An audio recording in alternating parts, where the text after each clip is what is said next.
Ito ay rated SPG. Striktong patnubay at gabay ng magulang ang kailangan. Maaaring may masiselang tema, lengguwahe, karahasan, sexual, horror o droga na hindi angkop sa mga...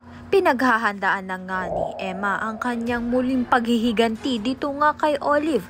Kaya naman nga't nag-iensayo nga siya kasama nga itong si Logan at nag-iisip nga sila ng magandang strategy pang mabawi nga ni Emma. Ito nga ang anak niyang si Mookie. Sa kabilang banda naman nga may bago na namang karakterang lalabas. Ito nga si Leticia, ang matalik na kaibigan nga ito ni Olive. Ngunit dahil nagpapanggap nga itong si Olive bilang Jade ay hindi nga siya makilala nito ni Leticia.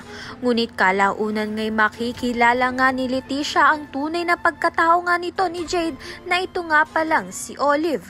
Kaya naman nga't may posibilidad na sasama nga itong si Leticia sa kasamaan nga nito ni Olive dahil nga kaya nga sila magkaibigan noon dahil parehas nga sila ng ugali. Samantalang naawa nga itong si Danilo dito nga kay Mookie dahil wala na nga siyang nanay at nawawala pa nga itong si Ligaya nang bigla nga silang may maririnig na kaluskos. Kaya naman nga't aalamin nila nga kung saan nga nanggaling iyon at makikita nga nila itong ang si Ligaya na nakagapos. Kaya naman nga't agad-agad nila itong papalayain.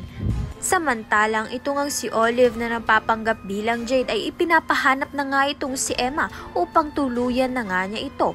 Ngunit ito ngang si Emma ay nag-iensayo na nga ng paghihiganti niya nga dito kay Olive.